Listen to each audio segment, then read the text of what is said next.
I'm Rebecca Mitchell, 21, standing in my grandfather's mansion as my family stares at me with shock and anger.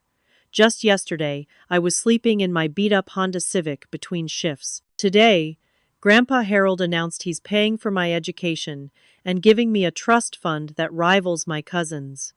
My mother's face contorts with rage while my uncle's practically purple. She's not even going to a real college. My cousin Amber spits. If only they knew what Grandpa discovered in my car that day. Not just poverty, but evidence of the family secret they've tried to bury for years. I still can't believe how quickly my life changed. If you're watching this right now, I'd love to know where you're from, and if you've ever had a family member completely surprise you. This story is about betrayal, justice, and finding out who really has your back when times get tough. Hit subscribe if you've ever discovered someone wasn't who you thought they were, and stick around to see how my family's perfect facade completely fell apart. 6 months ago, my life looked nothing like it does now.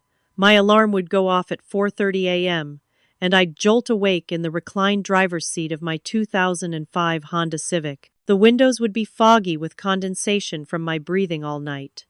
I'd wipe a small circle clear with my sleeve and check to make sure no one had noticed me sleeping in the back corner of the Walmart parking lot. That was my morning routine before heading to my first job at Sunnyside Diner, where I worked the breakfast shift from 5:30 a.m. to 1 p.m. I'd been there almost 2 years, and Marge, the owner, was kind enough to let me keep my textbooks behind the counter to study during slow periods. The regulars were mostly nice, some left good tips, and a few even quizzed me on my nursing coursework when they saw me studying. After my shift ended, I'd drive to the public library to do homework and use their Wi-Fi until it was time for my evening job at the Quick Stop gas station from 6 p.m. to midnight. Between jobs, I'd sometimes splurge on a $20 monthly gym membership, not because I worked out much, but because it gave me access to a shower. Other times, I'd wash up in the library bathroom sink. My life was a carefully planned system of survival. My car wasn't just my transportation. It was my home. The trunk contained nearly everything I owned: a small suitcase of clothes, a sleeping bag, my school supplies, a first aid kit, and a box of protein bars. I'd gotten it down to a science, parking in different locations each night, so security wouldn't notice a pattern, keeping the windows cracked for air, using the emergency blanket from my first aid kit to cover the windows for privacy. I even had a small battery-powered fan for hot nights and extra layers for cold ones. It hadn't always been like this. I grew up solidly middle class in a suburban neighborhood. My parents divorced when I was 14, and at first, things were tight but manageable with my mom, Diane. But when I was 17, she met William Porter, a regional bank executive with a big house, expensive taste, and 2 children of his own. They married after dating for just 6 months, and suddenly we moved into William's 5-bedroom house in the affluent part of town. I should have been happy for my mom, but something changed when she became Mrs. Porter. She started mimicking William's opinions about everything from politics to which grocery stores were acceptable to shop at. When I started applying for colleges during my senior year of high school, I had my heart set on the nursing program at our state university. But William and my mother had other ideas. Community college isn't appropriate for a Porter, William declared over dinner one night. Rebecca should be applying to Briarwood University like Madison.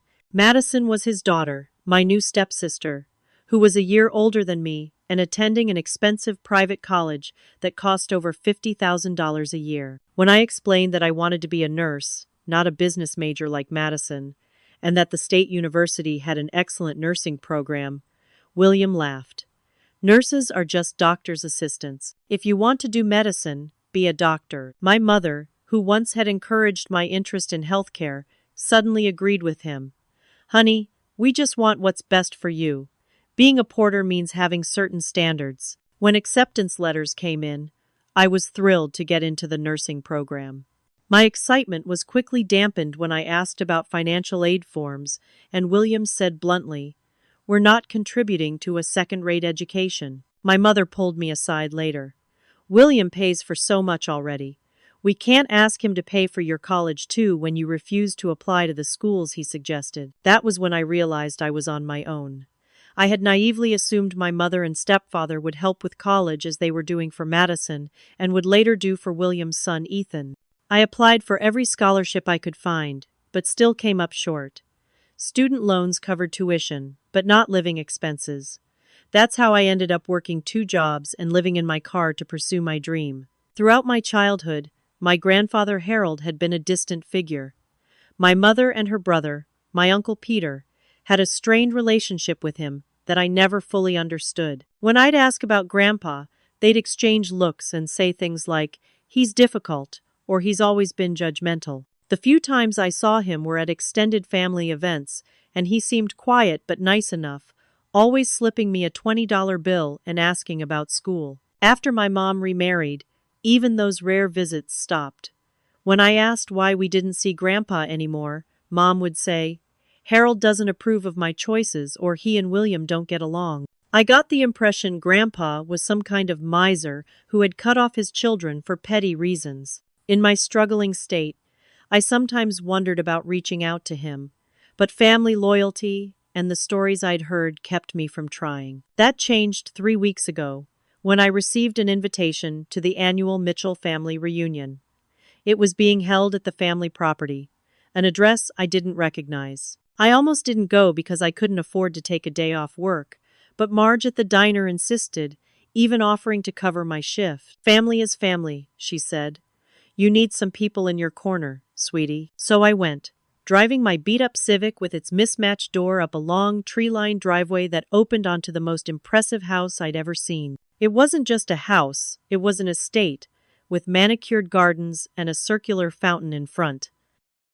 I double-checked the address, sure I'd made a mistake. When I hesitantly rang the doorbell, a woman in what appeared to be a housekeeper's uniform opened it. "You must be Rebecca," she said warmly.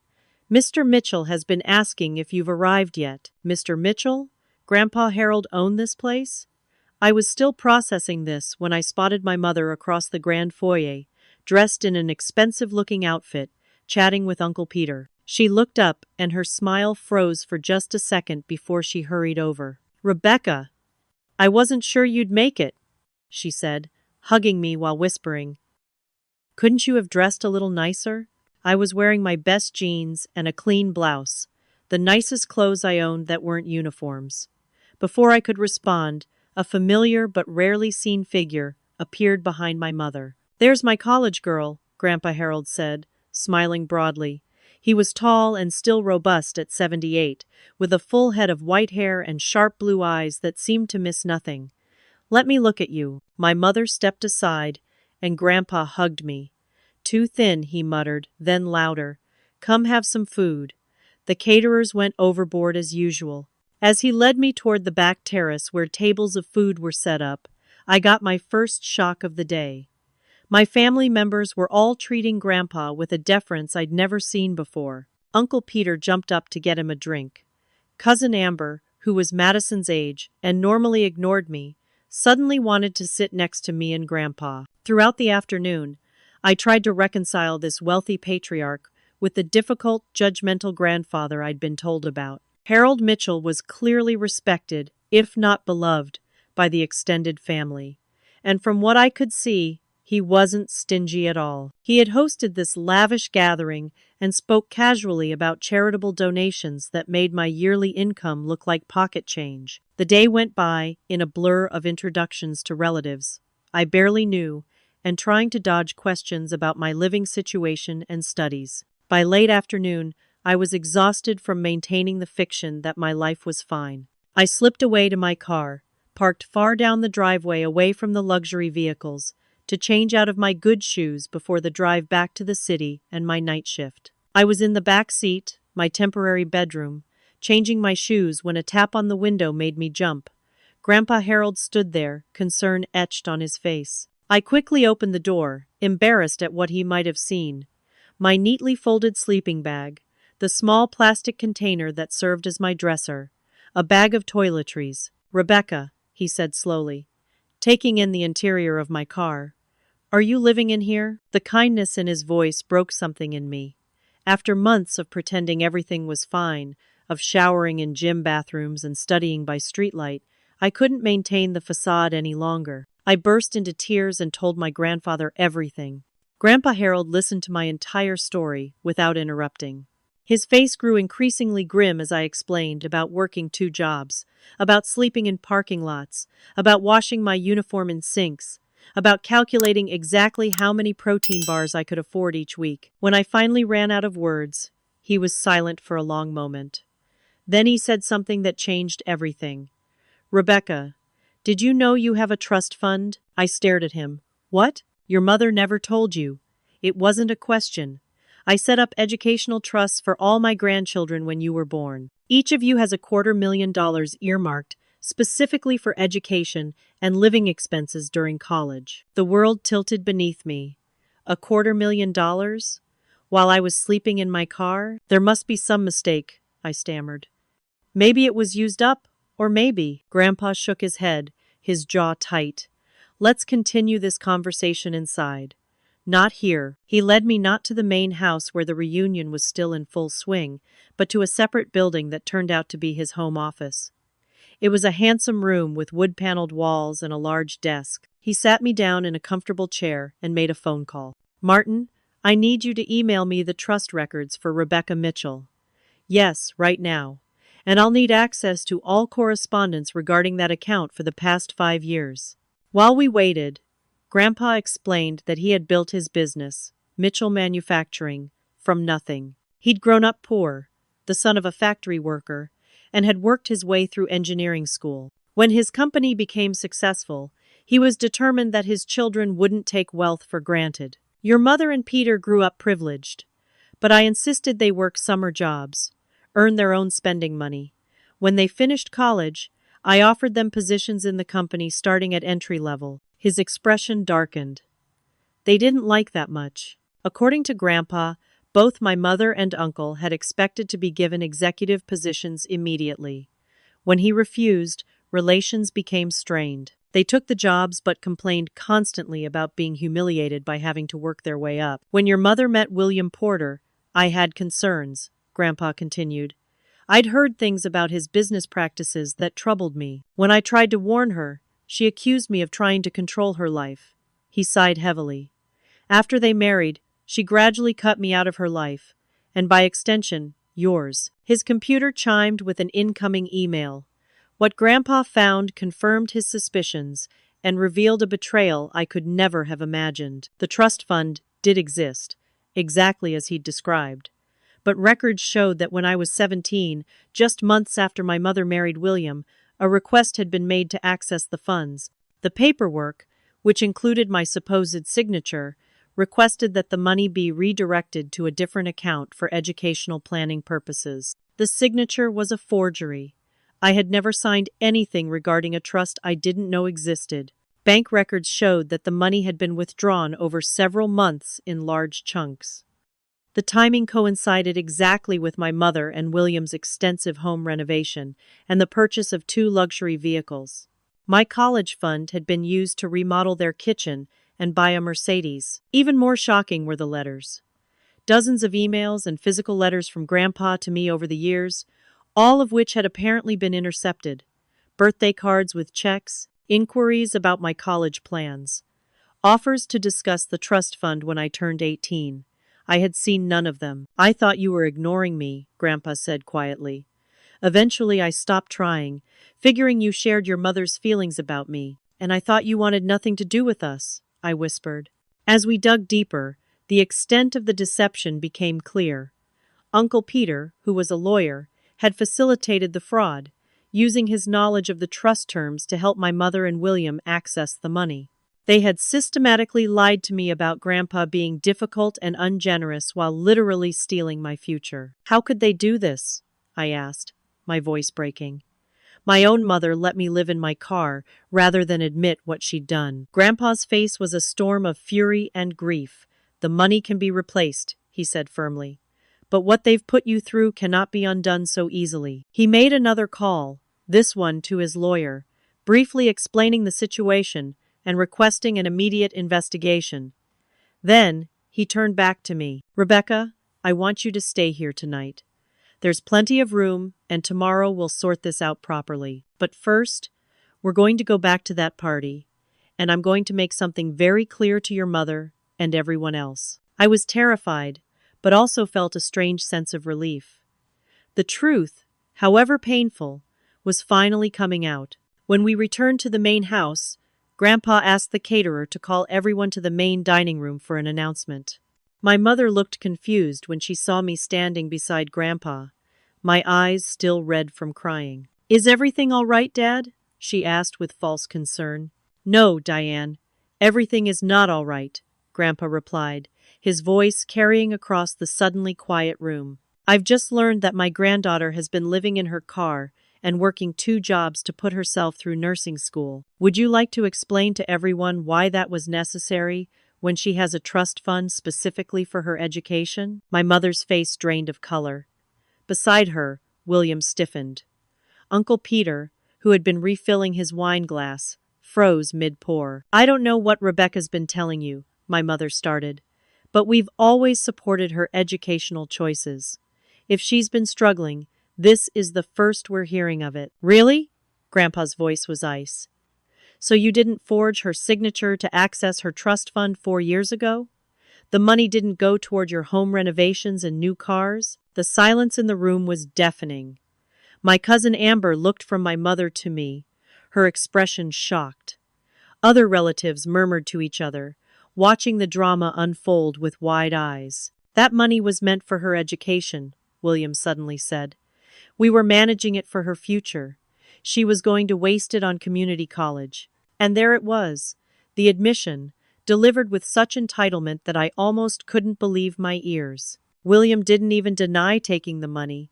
He just thought he had the right to decide how it should be used." "It was a state university nursing program," I said, finding my voice. "Not that it matters. It wasn't your money to manage." The truth came tumbling out then, with my mother alternately denying and justifying their actions. Uncle Peter tried to frame it as a misunderstanding about the terms of the trust, but the facts were undeniable, especially when Grandpa mentioned the forensic accountants he'd already set in motion. "You stole from your own daughter," Grandpa said to my mother, his disgust evident. "You let her become homeless rather than admit what you'd done." "She was never homeless," my mother snapped.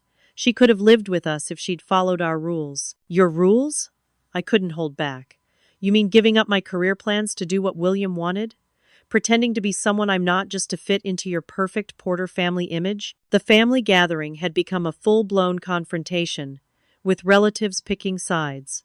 Some quietly slipped out, unwilling to be involved. Others watched avidly, years of family tensions finally bubbling to the surface. "I've made a decision," Grandpa announced.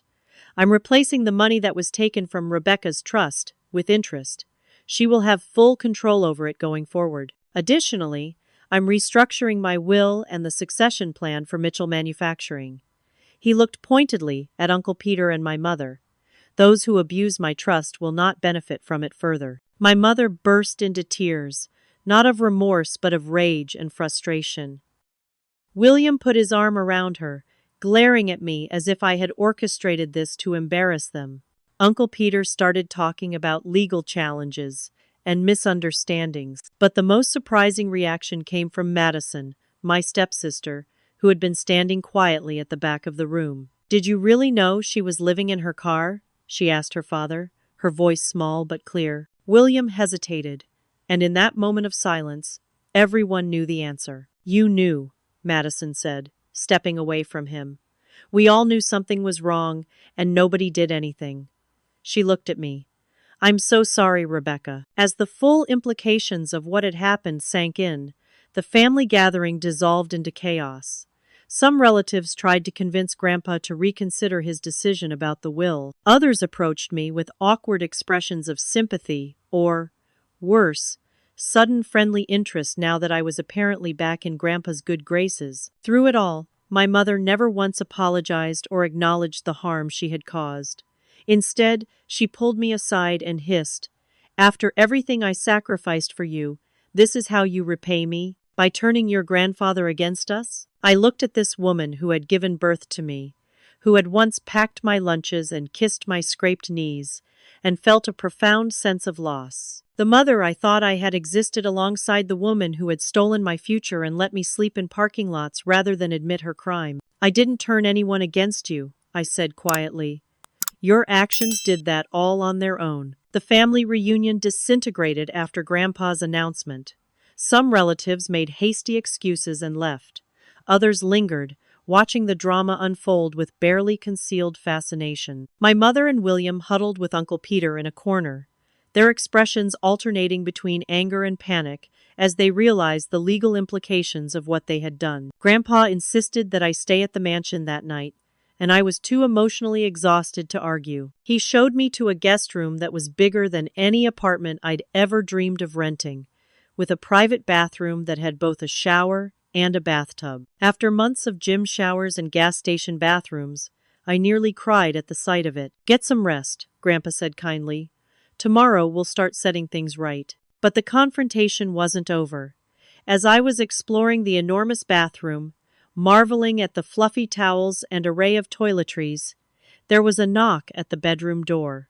I opened it to find my mother standing there, her makeup streaked from crying, but her expression hard. We need to talk, she said, pushing past me into the room.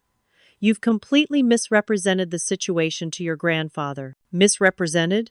I repeated incredulously. Mom, I was living in my car while you and William were remodeling your vacation house with my money. It wasn't like that, she insisted.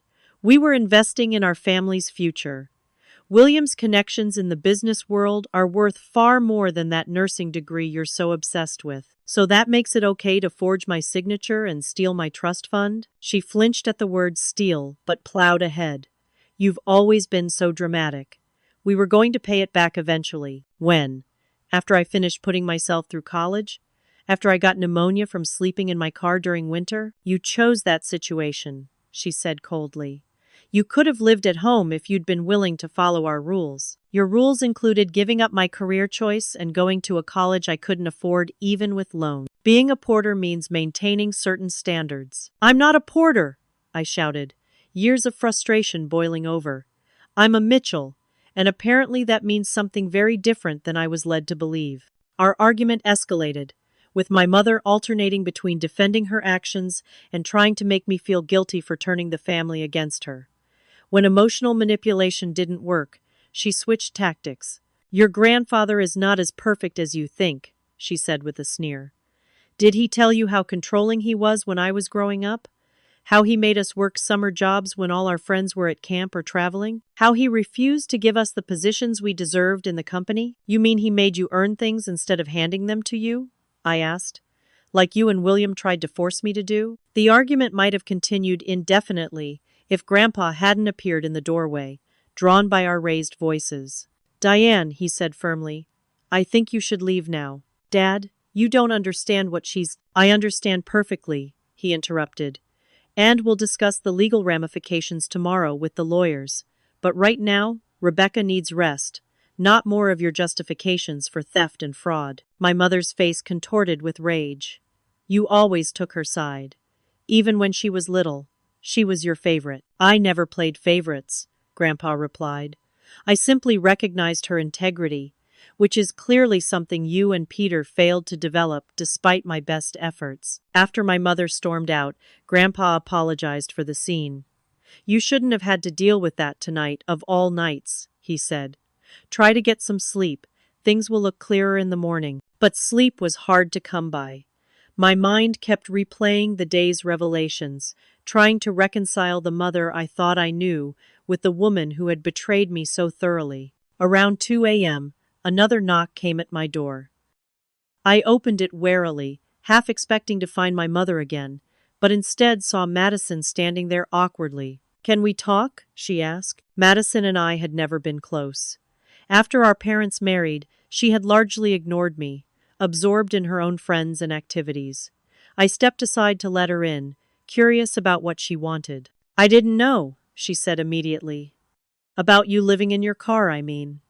I knew things were weird with you and Dad and your mom, but I didn't know it was that bad. Would it have mattered if you did know? I asked, not unkindly. She looked down. I'd like to think so. I'm not. I'm not like them, Rebecca. We talked for almost an hour. Madison revealed that while her father had paid for her expensive education, he controlled every aspect of her life through financial leverage. She was majoring in business because he insisted, dating the son of his golf buddy because he approved, and generally living the life he had scripted for her. When you refused to do what they wanted, I was actually jealous, she admitted. I've never had the courage to stand up to my dad like that. Her unexpected support touched me, creating a tentative bridge between us where none had existed before. The next morning, Grandpa had arranged for his lawyers to meet us at the mansion.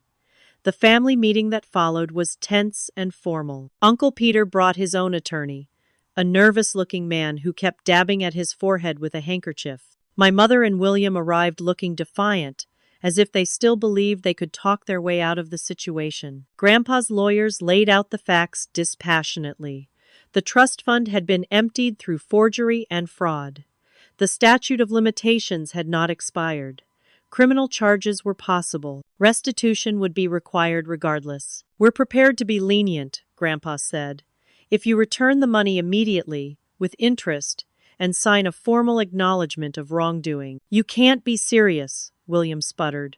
We'd have to sell the lake house and liquidate investments. Yes, Grandpa agreed. You would. And if we refuse? My mother asked, chin raised. Then we proceed with criminal charges for fraud, forgery, and theft, the lead lawyer replied calmly. Given the amount involved and the documented evidence, prison time would be likely. The room went silent. Uncle Peter's lawyer whispered urgently in his ear. William and my mother exchanged panicked glances. You wouldn't do that to your own daughter, my mother finally said to Grandpa. I'm not doing anything to you, Diane, he replied.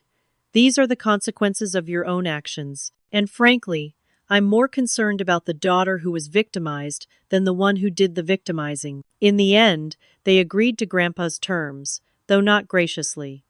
The lake house would be sold, investments liquidated, and luxury vehicles traded for more modest ones. The formal acknowledgement was signed with my mother's hand shaking with suppressed rage. As they were leaving, William turned to me.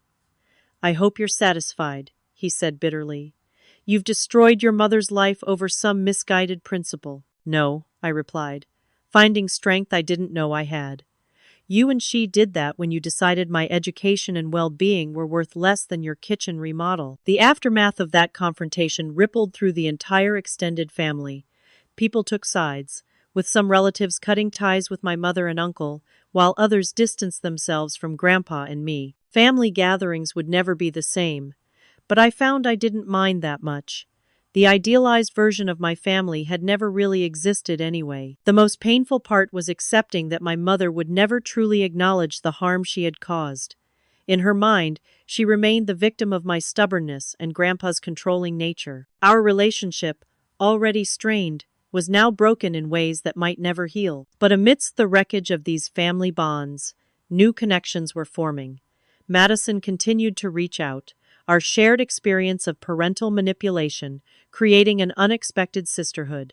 And most importantly, I was building a genuine relationship with my grandfather for the first time in my life. If you've ever had a family betrayal turn your world upside down, let me know in the comments.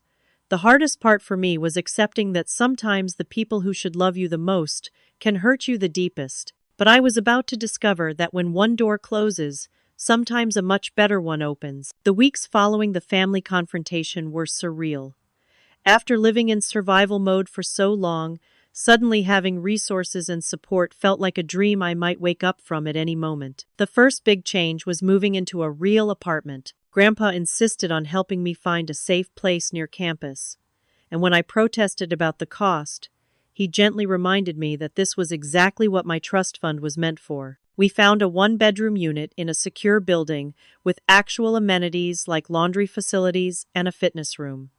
After signing the lease, I stood in the empty living room and burst into tears. "What's wrong?" Grandpa asked, concerned. "Nothing," I managed through my tears. "That's just it. Nothing's wrong. I have a home." The next day, he took me shopping for furniture.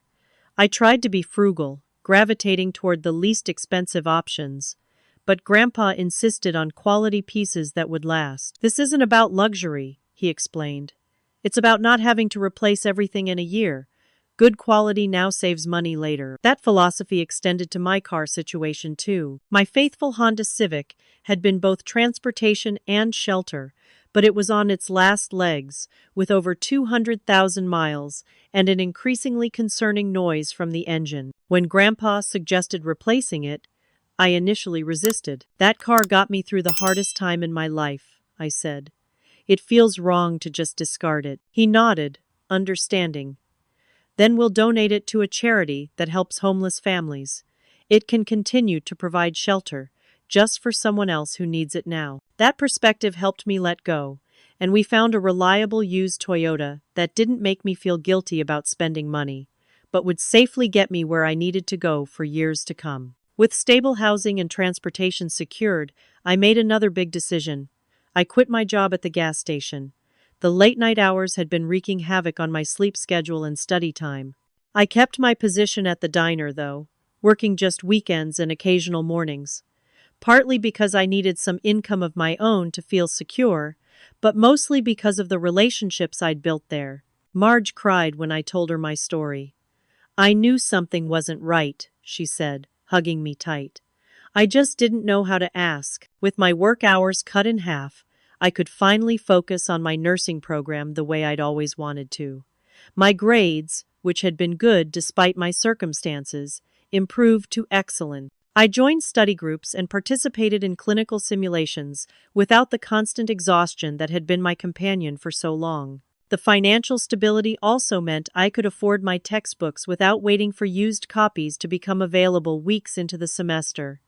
I could buy proper nursing scrubs instead of the cheapest ones I could find. I could eat regular, healthy meals instead of surviving on protein bars and diner leftovers. These changes in my external circumstances were significant, but the internal shifts were even more profound. Regular sessions with a therapist, another expense Grandpa insisted was a legitimate use of my trust fund, helped me process the betrayal and begin healing. "What your mother and stepfather did was financial abuse," my therapist explained during one session, "and their willingness to watch you struggle rather than admit wrongdoing is a form of emotional abuse." "But how do I reconcile that with the mother who raised me?" I asked. "She wasn't always like this." "People are complex," she replied. "Your mother can have been both a good parent in your childhood and someone who made terrible, harmful choices later. Both realities can exist simultaneously." That perspective helped me begin to process my complicated feelings about my family. I wasn't ready to forgive, but I could at least understand that my mother's actions stemmed from her own dysfunctional relationship with money, status, and approval. Throughout this transition period, I was also getting to know my grandfather properly for the first time. We established a tradition of Sunday dinners, just the two of us, where he would tell me stories about his life and my grandmother, who had died before I was born. "Elizabeth would have adored you," he said one evening, smiling at a memory. "She was a nurse. Did you know that?" I hadn't known. My mother had rarely mentioned her own mother, and when she did, it was usually just to comment on her taste in home decor or holiday traditions. "That's where you get it from," Grandpa continued. "That desire to help people, to be practical and compassionate at the same time. She had that same quality." Learning about my grandmother created a sense of connection to my family history that I'd never felt before. I discovered that my love of reading came from her, as did my preference for savory foods over sweet ones. Through Grandpa's stories, I began to feel like I belonged to something larger than myself, a family lineage that wasn't defined by my mother's betrayal. Grandpa also shared wisdom from his business experience that proved surprisingly relevant to my nursing studies. His emphasis on systems thinking and preventative maintenance translated well to patient care and hospital procedures. "The principles are the same whether you're maintaining machinery or helping people stay healthy," he pointed out. "Identify potential problems early, address the root causes, not just the symptoms, and follow up consistently." As I settled into my new life, I also began making real friends for the first time in years. Without the constant pressure of survival, I could accept invitations to study sessions that turned into coffee outings that evolved into genuine friendships. My classmate Jenna became particularly close after we were paired for clinical rotations. I always thought you were just super independent, she confessed over coffee one day. I had no idea you were going through all that. I got pretty good at hiding it, I admitted. Well, you don't have to hide anymore, she said firmly. That simple statement hit me harder than I expected. For so long, I'd been concealing my struggles, putting on a brave face, pretending everything was fine when it absolutely wasn't. The freedom to be honest about my life, both its challenges and its new blessings, was unexpectedly emotional. Madison and I were also developing a genuine connection. After her initial apology, she made consistent efforts to stay in touch despite pressure from her father to cut ties with me. He says I'm betraying the family by talking to you, she told me during one of our coffee meetings. And what do you think? I asked. She considered this. I think family shouldn't make you choose between being loyal and being honest. Her journey toward independence was just beginning, but I was proud of her for questioning the values that had been imposed on her. The most painful aspect of my new beginning was the continued silence from my mother. Despite multiple attempts to reach out, she refused to communicate except through lawyers regarding the repayment of my trust fund. The formal acknowledgement of wrongdoing she had signed hadn't translated into an actual apology or any real accountability. That absence ached, especially during holidays and birthdays. There were moments when I would pick up my phone to text her about a good grade or an interesting patient at my clinical rotation, only to remember the chasm between us. Grandpa understood without me having to explain. Grief isn't just for those who have died, he said gently when he found me crying, after a particularly difficult day. Sometimes the hardest losses are the people who are still here but no longer in our lives. Despite these painful moments, my overall trajectory was positive. For the first time in years, I could go grocery shopping without adding up the cost of each item in my head. I could turn the heat up in my apartment when it was cold. I could buy proper winter boots instead of adding extra socks to my worn-out ones. These seemingly small luxuries sometimes brought me to tears, reminding me just how precarious my life had been. The contrast between sleeping in my car less than a year ago and now having a safe, comfortable home was sometimes overwhelming. It's a form of adjustment disorder, my therapist explained. Your brain is still catching up to the fact that you're safe now. That safety allowed me to focus on my studies in a way I'd never been able to before. When my midterm grades came back with straight A's, I felt a sense of accomplishment untainted by exhaustion. Perhaps the most meaningful change was being able to help others who were struggling, as I once had. When I learned that another nursing student was couch surfing between friends' apartments, I connected her with resources I wished I'd known about. When the diner was collecting donations for a food drive, I could contribute generously. These small acts of paying it forward helped me transform my pain into purpose. 6 months after Grandpa discovered me living in my car, my life had completely transformed. The external changes were obvious: a safe home, reliable transportation, financial stability, but the internal shifts were even more significant. Healing from betrayal, building genuine relationships, discovering my own resilience. I wasn't the same person who had curled up in her car seat to sleep in a Walmart parking lot. That experience had shaped me, but it no longer defined me. Have you ever had your life change completely in a matter of months? The whiplash from struggling to suddenly having support is something I never expected. If you've experienced something similar, share your story in the comments.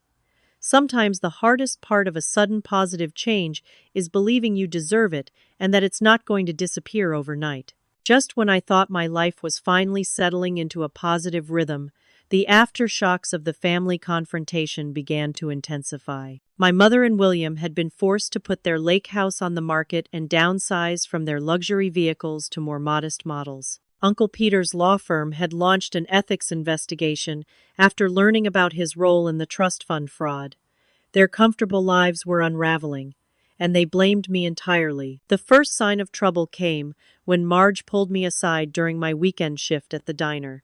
"Someone's been asking questions about you," she said, concern etching her face. "A woman who said she was your aunt," wanting to know your schedule and if you were still having financial problems. I didn't have an aunt who would ask such questions. When Marge described the woman, it matched my mother's sister-in-law, Uncle Peter's wife, who had always done his dirty work. "If anyone asks about me again, please don't give them any information," I told Marge. "I'm dealing with some family issues." A few days later, I received the first in what would become a barrage of text messages from relatives I barely knew, all with the same theme. Family matters should stay private and, "You're tearing the family apart with these accusations." Then came the emails from my mother, alternating between guilt trips, after all I sacrificed as a single mother, and thinly veiled threats. "You have no idea what you've set in motion." I forwarded everything to Grandpa's lawyers and tried to focus on my studies. But the pressure escalated. One evening after class, I found William's daughter Amber waiting by my car in the campus parking lot. "You've ruined everything," she said without preamble. "Dad and Diane had to cancel their European vacation, and I had to withdraw from my study abroad program because they can't afford it anymore." "They couldn't afford it before," I pointed out. "They were using stolen money." "It wasn't stolen," she insisted. "It was being managed for the family's benefit." "It was my trust fund, Amber. For my education." "As if you needed $250,000 to become a nurse," she scoffed. "You could learn to take temperatures and give sponge baths at community college." Her dismissive attitude toward nursing made my blood boil, but I refused to be baited into an argument. "I have nothing more to say to you," I said, unlocking my car door. "Please don't contact me again." As I drove away, I saw her taking photos of my license plate and new car, undoubtedly to report back to my mother and William that Grandpa had bought me a new vehicle. The next escalation was more direct. I was in the middle of my shift at the diner when my mother and Aunt Susan walked in and sat in my section. My hands trembled as I approached their table. "What are you doing here?" I asked quietly. "We're customers," my mother replied with a brittle smile, "and we wanted to see how you're doing with all your newfound wealth." "Still working as a waitress? How quaint." "Rebecca, honey," Aunt Susan interjected with fake concern. "The family is worried about you. Being estranged from your mother, spreading these accusations about her and William. It's not healthy." I took a deep breath. "I'm not having this conversation here. This is my workplace." "We tried calling and texting, but you blocked us," my mother countered. "You've left us no choice but to come to you." "That should tell you something," I replied. "Please leave. I'm working." "After everything I sacrificed for you as a single mother," she began, her voice rising. "All those years of putting you first, and now you're throwing me to the wolves over a misunderstanding about money?" Other customers were beginning to stare. Marge appeared beside me, her normally kind face set in firm lines. "Is there a problem here?" she asked. "These customers were just leaving," I said, grateful for her intervention. "Actually, we haven't ordered yet," my mother said sweetly. "I'm afraid we're closing early today," Marge replied. "Kitchen problem. You'll have to leave." After they reluctantly departed, Marge hugged me. "Family, huh? Can't live with 'em. Can't toss 'em in the deep fryer." Her joke broke the tension, but the incident left me shaken. It was clear that my mother wasn't going to accept the new reality easily. The situation escalated further when I began receiving anonymous texts from different numbers, each more threatening than the last. "You think you're safe in that fancy new apartment?" one read.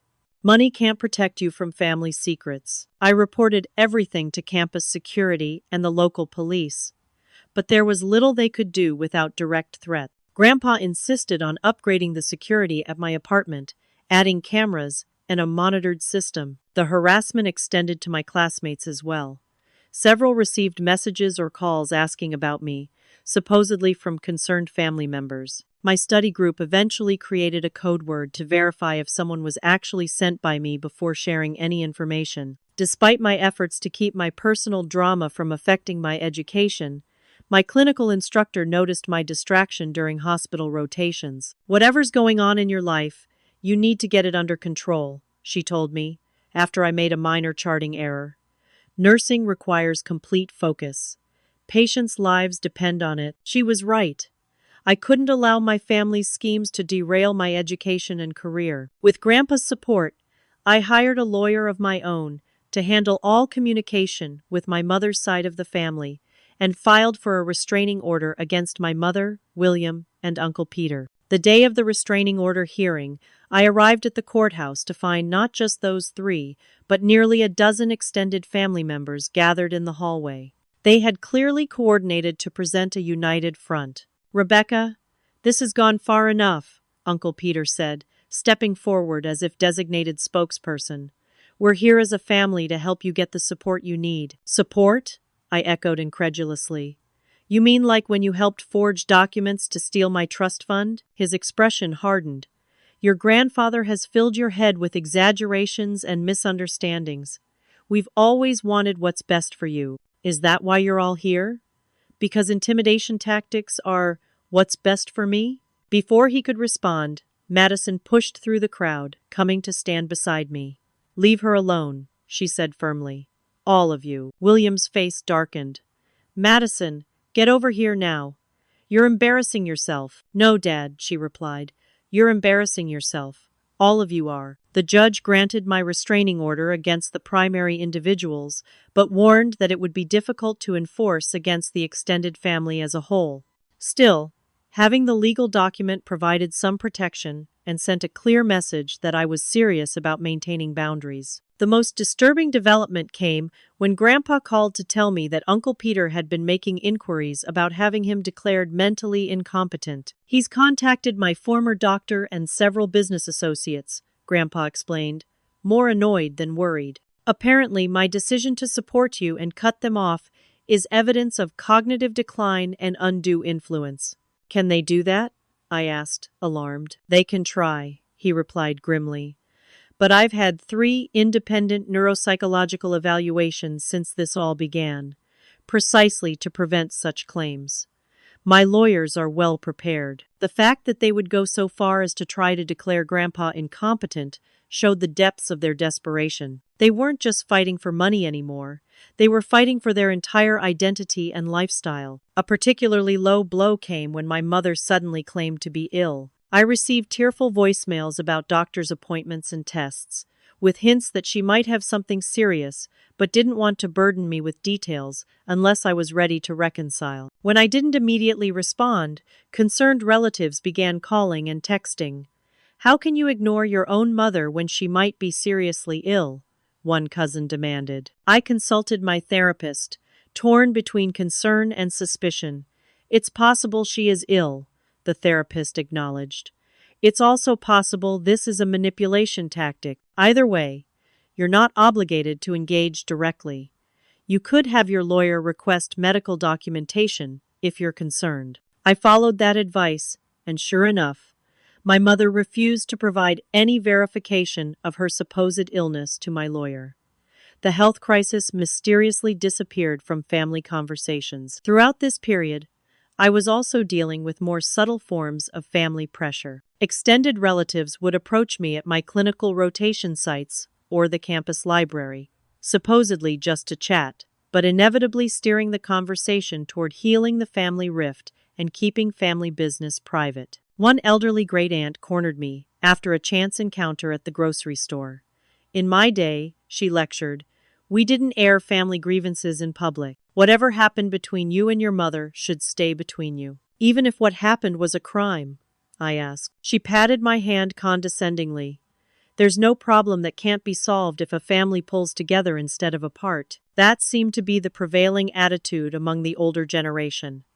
Loyalty to family trumped everything, including basic honesty and legal boundaries. They weren't necessarily bad people.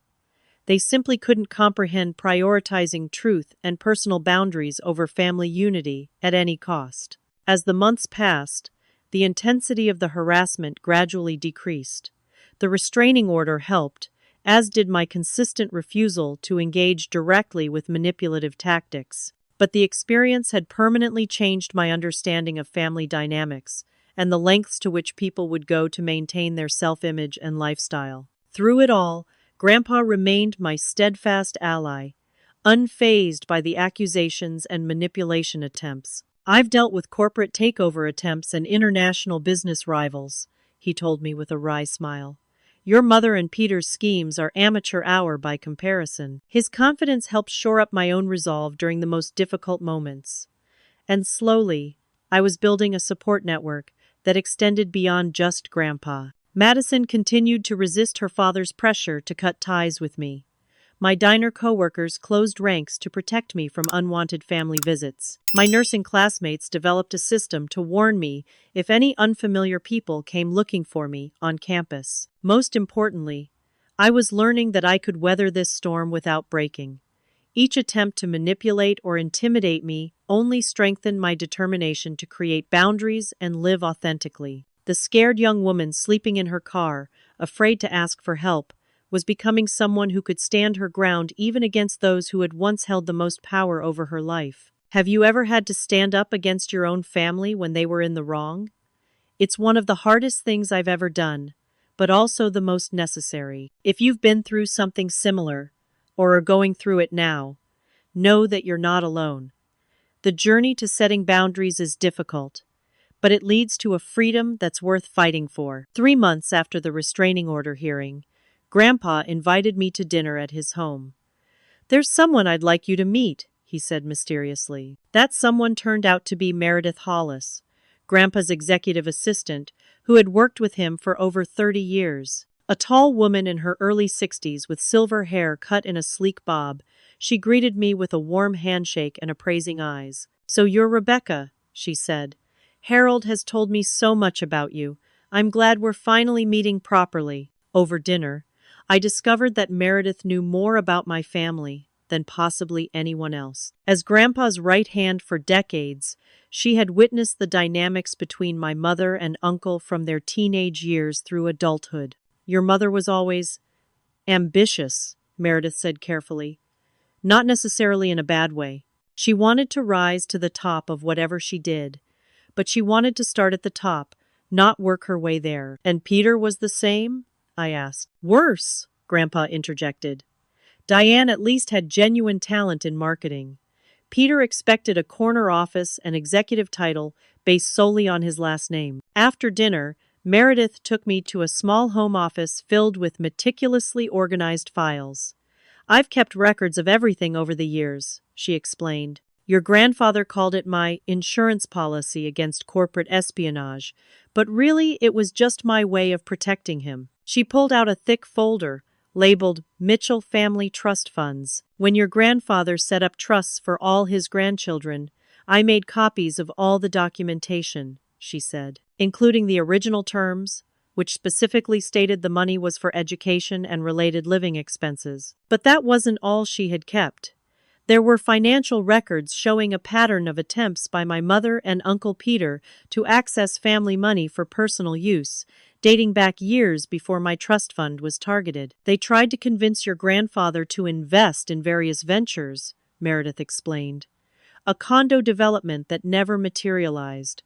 An art gallery that existed mainly on paper. Your trust fund wasn't their first attempt at accessing family money, just their most successful. Most shocking was a folder containing letters and emails from my cousin Tyler, Uncle Peter's son. Tyler was 2 years older than me and had disappeared from family gatherings around the time he should have been starting college. The official story was that he had chosen to travel instead of continuing his education, a decision that had apparently disappointed Uncle Peter greatly. But according to the correspondence Meredith had saved, Tyler's educational fund had also been redirected by his parents when he was 17. Unlike me, Tyler had discovered the theft immediately when Grandpa mentioned the trust during a private conversation. The resulting confrontation had led to Tyler being essentially cut off from the family. "I've kept in touch with Tyler over the years," Meredith said. "He's done well for himself, despite everything. Your grandfather has helped him quietly, but Peter and his wife blocked any attempt to bring him back into the family." "Why didn't Grandpa take legal action then?" I asked, turning to him. Grandpa sighed heavily. "Tyler asked me not to. He wanted a clean break from his parents, and he feared a legal battle would only prolong the connection. I respected his wishes, though in retrospect, perhaps I should have pursued it. It might have prevented what happened to you." I felt a complex mix of emotions.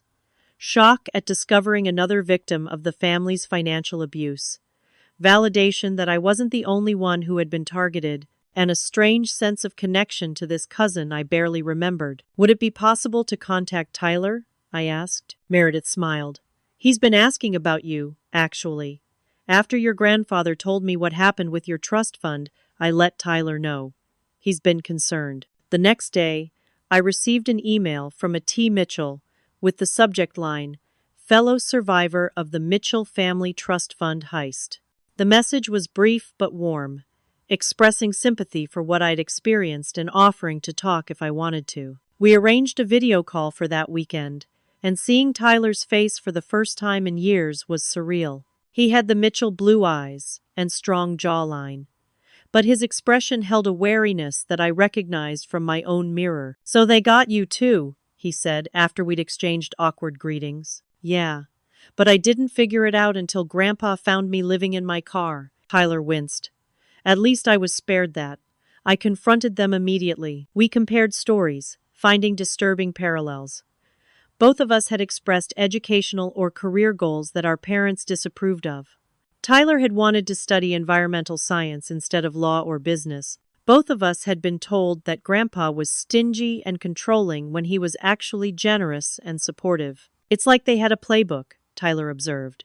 "First isolate us from Grandpa, then rewrite the narrative about him, then take the money while convincing us we never had it in the first place." Through Tyler, I also learned about an estranged maternal aunt, my mother's younger sister Caroline, who had been pushed to the family margins years ago after a falling out with my mother and uncle. "Aunt Caroline tried to warn me about my parents," Tyler explained.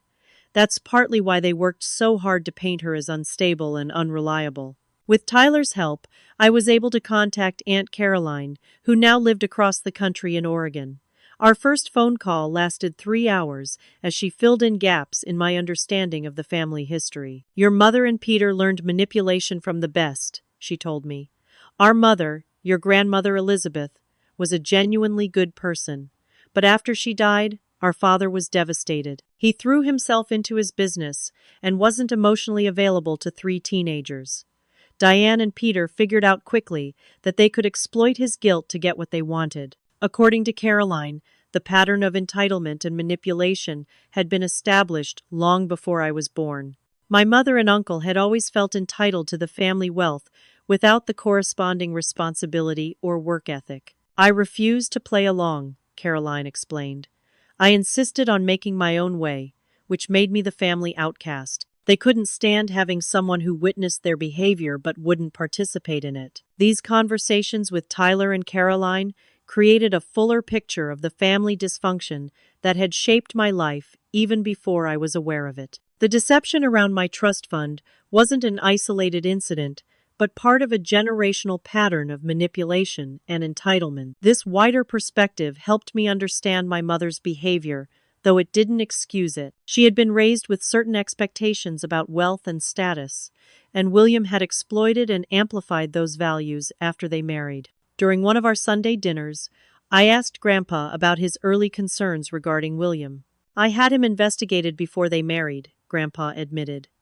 "It's something I've done with all potential family members since your grandmother died. Call it overprotective if you want, but I've seen too many fortune hunters in my time." "And what did you find out about William?" "He had left 2 previous positions under questionable circumstances. Nothing that could be proven as fraud, but enough pattern of financial mismanagement to concern me. When I tried to talk to your mother about it, she accused me of trying to control her life." This revelation added another layer to my understanding. William hadn't just taken advantage of my mother's existing tendencies. He had a history of financial impropriety before they even met. "I should have tried harder to stay connected to you," Grandpa said, regret heavy in his voice.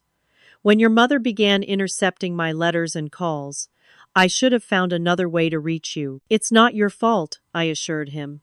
"They worked hard to keep us apart." Through these conversations with Grandpa, Tyler, Caroline, and Meredith, I began to see that I had been caught in the crossfire of family dysfunctions that predated my birth. The betrayal was still painful, but the context helped me depersonalize it somewhat. The most surprising development came when Meredith revealed that she had been secretly corresponding with Madison for the past month. She reached out to me after the restraining order hearing, Meredith explained. She wanted to understand more about the family history, things her father and your mother never told her. Madison had been on her own journey of discovery, gradually realizing the extent of her father's manipulation and control. Like me, she was beginning to question the narrative she'd been raised with. Though her path to independence was complicated by her continued financial dependence on William. One evening, a padded envelope arrived at my apartment with no return address. Inside was a USB drive and a note in unfamiliar handwriting. You deserve to know everything. Be careful who sees this.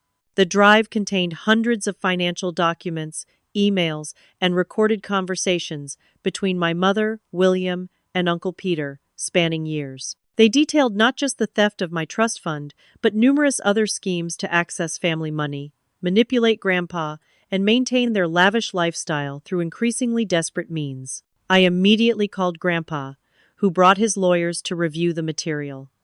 They confirmed its authenticity and its damning implications. The question was, who had sent it? Had to be someone on the inside, Grandpa mused. Someone with access to their private communications and financial records. We later learned it had been William's personal assistant, a woman who had worked for him for years and had gradually collected evidence of his unethical behavior as her own form of insurance. When she heard about what had happened to me through office gossip, she had decided to anonymously share what she knew. These revelations created an ethical dilemma for me. On one hand, I now had evidence that could potentially lead to criminal charges beyond the trust fund theft. On the other hand, despite everything, these people were still my family. My mother, for all her flaws and betrayals, was the woman who had raised me, taught me to read, nursed me through childhood illnesses. What would you do? I asked Grandpa during one of our talks. He considered the question seriously. In business, I've always believed that actions have consequences. But this isn't just business, this is family. He sighed. I can't tell you what to do, Rebecca. This has to be your decision. Just know that whatever you choose, I'll support you. My therapist offered a different perspective. Forgiveness and justice aren't mutually exclusive, she said. You can hold someone accountable while also working toward your own healing. As I weighed these perspectives, I also had to confront Grandpa's guilt over the situation. During one particularly emotional conversation, he broke down. I should have protected you better, he said, his voice cracking. After Elizabeth died, I poured myself into the business, thinking I was securing the family's future, but I missed what was happening right under my nose. The way Diane and Peter were developing, the values they were absorbing from the wealthy friends they chose. By the time I recognized the problem, it was too late to change their course. You can't blame yourself for their choices, I told him. Our roles momentarily reversed as I offered comfort. But I set the stage, he insisted. I created the wealth they came to feel entitled to. I established the family dynamic where money became the measure of worth and status. His vulnerability helped me see that the family dysfunction truly did span generations, though in different forms. Grandpa's workaholism after my grandmother's death, my mother and uncle's entitled response to wealth, my own stubborn independence that had kept me living in my car rather than asking for help. The realization was both troubling and freeing. If these patterns extended backward through generations, they could also be broken going forward. I didn't have to continue the cycle of dysfunction in my own life and future relationships. This broader perspective was put to the test when I received an unexpected visitor at my apartment. Madison stood at my door, suitcase in hand, eyes red from crying. I left, she said simply. Dad froze my accounts when I refused to stop talking to you and Grandpa. I didn't know where else to go. I invited her in, and as we talked through the night, our bond as survivors of the same toxic family system deepened. Despite having been on opposite sides of the family divide initially, we had more in common than either of us had realized. Do you think they can ever change? Madison asked as dawn broke, both of us exhausted from talking. I thought about everything I'd learned about family patterns, about my mother's childhood and the influences that had shaped her. I don't know, I answered honestly, but we can. Finding a sense of family with Tyler, Caroline, Madison, and Grandpa helped fill the hole left by my mother's betrayal. It wasn't a perfect or complete healing. Nothing could fully repair the trust that had been broken, but it was a start. With each piece of the family history I uncovered, I gained a clearer understanding of how I had ended up sleeping in my car while my mother lived in luxury. The pieces fit together into a picture that made sense, even if it wasn't the picture I'd hoped for. Family secrets have a way of staying buried until someone is brave enough to bring them into the light. Have you ever discovered that your family wasn't what you thought it was? Share your experience in the comments if you feel comfortable. Sometimes, knowing we're not alone in these discoveries is the first step toward healing. 2 weeks after Madison moved into my spare bedroom, we received an urgent call from Meredith. "Your mother and William have filed a petition for guardianship of your grandfather," she said without preamble. "They're claiming he's mentally incompetent and being manipulated by you." My blood ran cold. How is that possible? He's completely sharp. They've apparently found a doctor willing to sign an affidavit stating that Harold shows signs of cognitive decline. The hearing is scheduled for next week. It's being expedited due to concerns about financial exploitation. The irony was almost too much to bear. The people who had actually committed financial exploitation were now accusing their victim of the same. We immediately contacted Grandpa's lawyers, who were already preparing a response. The strategy was clear: gather overwhelming evidence of Grandpa's mental competence while simultaneously demonstrating the petitioner's true motivations. "We need to be careful," the lead attorney warned. "Courts take guardianship cases seriously, as they should. We don't want to appear to be dismissing legitimate concerns about elderly welfare, even while we prove these particular concerns are manufactured." The next week was a whirlwind of preparations. Grandpa underwent evaluations by 3 separate neurologists, all of whom confirmed his excellent cognitive function. His financial advisors prepared statements about his sound business judgment.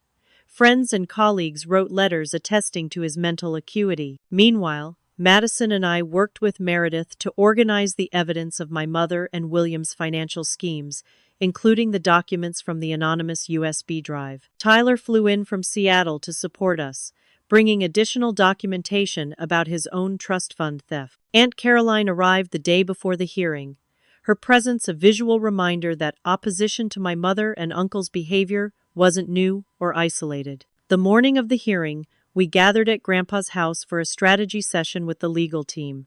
Grandpa, despite the seriousness of the situation, seemed almost energized by the challenge. "They've overplayed their hand," he said confidently. "This desperate move will be their undoing." We arrived at the courthouse to find my mother, William, and Uncle Peter already there, huddled with their lawyers. They had brought a small contingent of supportive relatives, all of whom avoided making eye contact with our group. The hearing began with the petitioner's lawyer presenting their case. According to him, Grandpa had shown erratic judgment and uncharacteristic behavior following his reconnection with me. The lawyer pointed to Grandpa's decision to replace my trust fund money and cut off my mother and uncle as evidence of his supposed decline. Mr. Mitchell had a long-established relationship with his children and a consistent approach to family financial matters, the lawyer argued smoothly. This sudden dramatic change coincided with the reappearance of his estranged granddaughter, who has a history of financial instability and has clearly exerted undue influence. My mother took the stand next, putting on a masterful performance of concerned daughterly worry. With tears in her eyes, she described how Grandpa had always been so careful with money and how his decision to suddenly give Rebecca such a large sum was completely out of character. "We're just worried about him," she said, her voice breaking artfully. "This isn't about the money. It's about making sure my father is protected from people who might take advantage of his generous nature." William followed with testimony about how Grandpa had seemed confused during recent family gatherings and had forgotten important details about family history. These supposed incidents were vague enough to be difficult to disprove directly. Uncle Peter testified last for their side, using his legal background to frame the situation in terms designed to resonate with the judge. He spoke about fiduciary responsibility, the vulnerability of the elderly, and the family's reluctant but necessary decision to seek court intervention. Throughout their testimony, I maintained a calm exterior while internally seething at their calculated deception. Madison squeezed my hand under the table, her own face tight with suppressed anger. Then it was our turn. Grandpa's attorney first called the 3 neurologists who had evaluated him, each confirming his excellent cognitive health. Financial advisors testified about his continued sharp business acumen.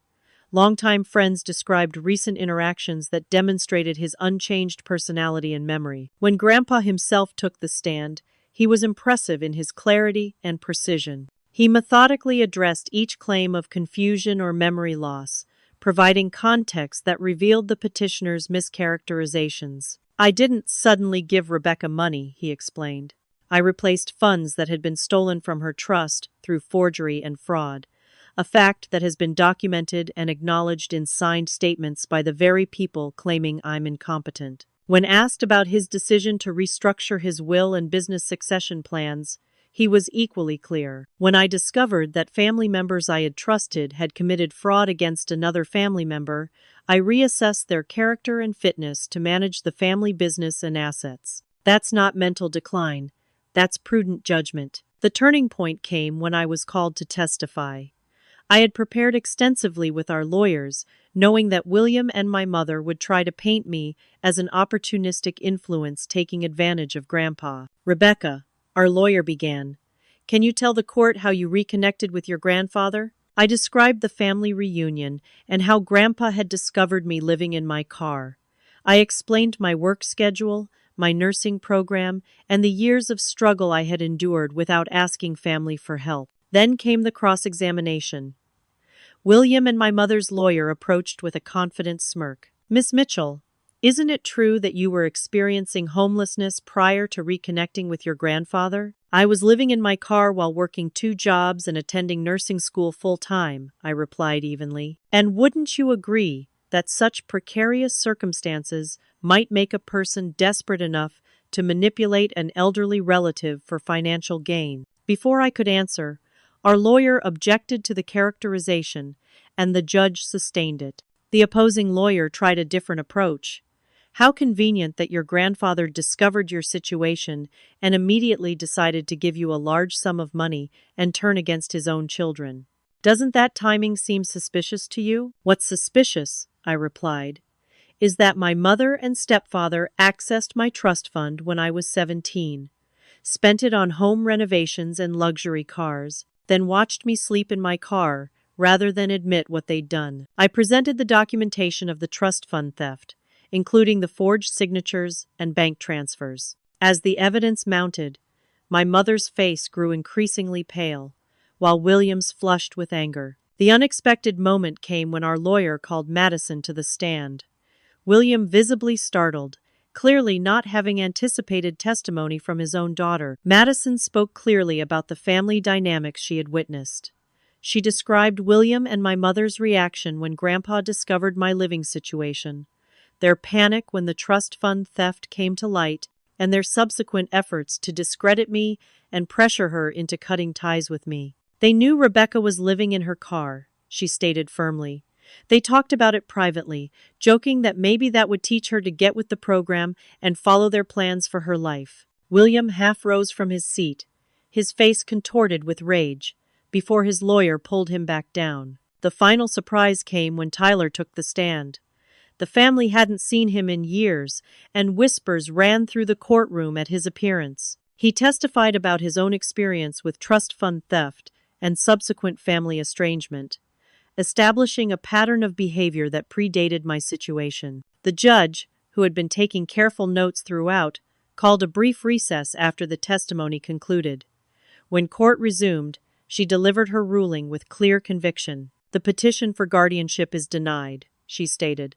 "Not only has Miss Mitchell demonstrated full cognitive competence, but there is substantial evidence suggesting this petition was filed in bad faith, as retaliation for legitimate financial and legal consequences faced by the petitioners." She went further, directing the court clerk to forward the evidence of fraud and forgery to the district attorney's office for review and possible criminal charges. This court takes a dim view of using guardianship proceedings as a weapon in family financial disputes, she concluded. Mr. Mitchell, you are free to manage your affairs as you see fit. The courtroom erupted in murmurs as the judge's gavel fell. Our side exchanged relieved glances, while my mother's face crumpled. Uncle Peter stared straight ahead, his legal mind likely already calculating the professional consequences of his involvement. As we gathered our things to leave, my mother approached me, her composure finally breaking. "Are you happy now?" she hissed, tears streaming down her face. "You've destroyed everything." I looked at her, this woman who had given birth to me, raised me, and then betrayed me so profoundly, and felt a complex mix of emotions: anger, pity, grief, and finally, a kind of clarity. "I didn't destroy anything, Mom," I said quietly. "I just stopped pretending. I stopped covering up the truth about what this family has become." Her face contorted. "You were always his favorite, even as a child. He gave you special attention, special gifts. I was just evening the score." The raw jealousy in her voice stunned me. Had that been at the root of it all? Had she stolen my future out of resentment over Grandpa's perceived favoritism? Before I could respond, reporters who had somehow gotten wind of the wealthy family drama approached, asking for statements. We declined to comment and made our way through the crowd to the exit. Outside the courthouse, our expanded family group, Grandpa, Madison, Tyler, Aunt Caroline, Meredith, and I stood together in the sunlight, united by truth rather than blood alone. The road ahead wouldn't be easy. There would be more legal proceedings, possibly criminal charges, and certainly more emotional fallout. But in that moment, I felt something I hadn't experienced in years: the solid ground of authenticity beneath my feet, and the support of people who valued truth and integrity over appearances and status. As we walked to our cars, a reporter called out one last question. "Rebecca, how does it feel to win against your own mother?" I paused, considering. "There are no winners here," I finally replied. "Just survivors trying to break a cycle. Have you ever had to stand up for the truth even when it hurt to do so?" The hardest part for me wasn't the confrontation itself, but accepting that sometimes justice doesn't heal the fundamental wounds of betrayal. If you've faced a similar impossible choice, share your experience in the comments. Sometimes knowing we're not alone in these difficult moments can be its own form of healing. 6 months after the courthouse confrontation, I stood in front of my nursing class peers in my crisp white uniform, waiting to receive my Clinical Excellence Award. As the department chair read out my accomplishments: highest GPA in the program, outstanding evaluations from hospital staff, exceptional patient care ratings, I caught Grandpa's eye in the audience. He sat with Madison, Tyler, and Aunt Caroline, all beaming with pride. This was my new family constellation, unexpected but solid. The aftermath of the guardianship hearing had unfolded in ways both expected and surprising. The district attorney had pursued charges against my mother, William, and Uncle Peter for the trust fund fraud. Facing the weight of evidence against them, they had accepted a plea deal that included restitution, community service, and probation rather than prison time. The consequences extended beyond the legal system. Uncle Peter had been disbarred for his role in the fraud, the professional disgrace perhaps hitting him harder than any court sentence could have. Last I heard, he was working as a manager at an office supply store, his law career irrevocably damaged. My mother and William had separated, their marriage apparently unable to withstand the strain of financial reversal and public humiliation. William had moved to Florida, reportedly trying to rebuild his career with former business contacts. My mother had downsized to a small apartment and found work in retail, a humbling change from her previous lifestyle. I had received a carefully worded letter from her 3 months after the hearing, not quite an apology, but an acknowledgement of sorts. "I made choices I thought were justified at the time," she wrote. "I can see now how those choices hurt you. I don't expect forgiveness, but I wanted you to know I'm trying to understand what went wrong. It wasn't the full accountability I might have wished for, but it was something. I hadn't responded immediately, taking time to process with my therapist what, if anything, I wanted from a relationship with my mother going forward. Forgiveness doesn't have to mean reconciliation, my therapist reminded me. You can forgive for your own healing without reestablishing a relationship that might be harmful. I was still working through those complex feelings, the grief of losing the mother I thought I had alongside anger at the mother she had actually been. But I was doing that work from a place of stability and support, not from the isolation of my car-dwelling days. My living situation had transformed completely. After graduating from my nursing program with honors, I had accepted a position in the geriatric care unit at University Hospital, where I had completed my final clinical rotation. The work was challenging but deeply satisfying, allowing me to use both technical skills and emotional intelligence to care for vulnerable patients. I still lived in the apartment Grandpa had helped me find, though I now paid the rent myself from my nursing salary. Madison had moved into her own place after finding a job as a marketing coordinator, but we had dinner together at least once a week, our unexpected sisterhood, one of the gifts to emerge from the family chaos. Sundays remained reserved for dinner with Grandpa, a tradition I cherished. Sometimes Tyler joined when he was in town for business, and occasionally Aunt Caroline would visit from Oregon. These gatherings were nothing like the tense, status-conscious family events of my childhood. Instead, they were characterized by genuine conversation, shared interests, and mutual respect. During one such dinner, Grandpa had surprised me with a proposal.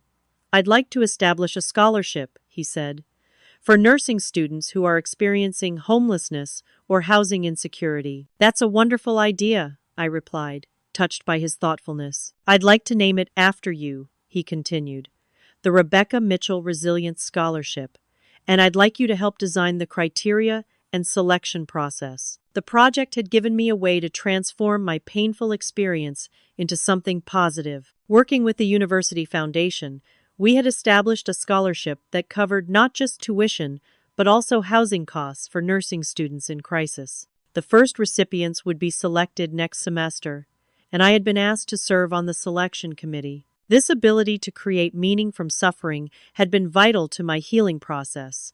So had the opportunity to build chosen family bonds that were based on authenticity rather than obligation or appearance. Tyler and I had developed a close cousin relationship that felt like we were making up for lost time. He had introduced me to his long-term boyfriend, and the four of us, Tyler, James, Madison, and I had taken a weekend trip to the coast, creating the kind of fun family memories I'd missed out on growing up. Aunt Caroline had become a valued mentor, her perspective on family healing after estrangement particularly helpful as I navigated my own journey. "The hardest part," she told me once, "is accepting that the relationship you wished you had might never be possible. But that doesn't mean you can't build something different and valuable with the people who are able to show up authentically." Even Meredith had become part of our extended family circle, her decades of loyalty to Grandpa and her role in preserving the truth, earning her an honored place at our gatherings. The holidays, once a source of stress and pretense, had become occasions for genuine celebration. Our first Christmas as a reconfigured family had been small but meaningful, with thoughtful gifts, good food, and no undercurrents of competition or judgment. "I never thought I'd enjoy Christmas again," Grandpa had confessed as we sat by the fire after dinner. "After your grandmother died, the holidays became performances rather than celebrations. This feels real." That sense of authenticity permeated my life now. I no longer had to pretend I wasn't struggling, hide my career aspirations, or maintain family secrets. The freedom to be truthful about both my challenges and my successes had transformed not just my family relationships, but also my friendships and professional connections. At work, I had become known for my compassionate approach to elderly patients, particularly those dealing with family conflicts around their care. My personal experience gave me insight into the complex dynamics at play when adult children made decisions for aging parents. "You have a gift for mediating family situations," my supervisor had commented during my first performance review. "You understand the perspectives of both the patient and their relatives without losing sight of what's best for patient care." That ability to see multiple perspectives had helped me find a measure of peace regarding my mother. While I couldn't excuse her actions, I could understand the insecurities and family patterns that had contributed to them. That understanding didn't erase the harm she had caused, but it did help me release some of the anger that had been weighing me down. My most profound realization had been that worthiness was never tied to money or status. Throughout my car-dwelling days, I had maintained my integrity, work ethic, and commitment to my goals despite extreme hardship. That inner strength had always been mine, regardless of my financial situation. The irony was that in trying to access wealth by any means necessary, my mother and William had lost the things of true value: trust, respect, authentic relationships, and personal integrity. Their pursuit of status and luxury had left them with neither material comfort nor emotional connection. As I accepted my nursing award and rejoined my chosen family in the audience, I reflected on how far I'd come from that night.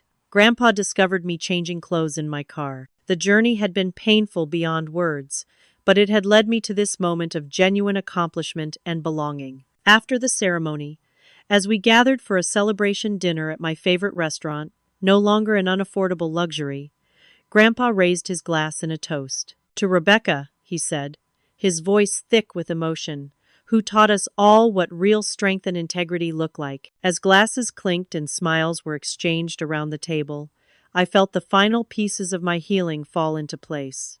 The past couldn't be changed, but it no longer defined my future. I had built something new from the wreckage of betrayal: a life of purpose, authentic relationships, and hard-won wisdom about what truly constitutes family. This journey has taught me that sometimes the most painful experiences can lead to the most profound growth. If my story has resonated with you in any way, please leave a comment sharing your own experience with family challenges or unexpected new beginnings. Every like and subscribe helps this story reach others who might be going through similar struggles right now. And if you know someone who's facing family betrayal or trying to rebuild their life, sharing this video might help them feel less alone. Thank you for joining me on this journey from sleeping in my car to finding my true family and purpose. Sometimes the family we create matters more than the one we're born into. I'm Rebecca Mitchell, and this is my story of betrayal, resilience, and redemption.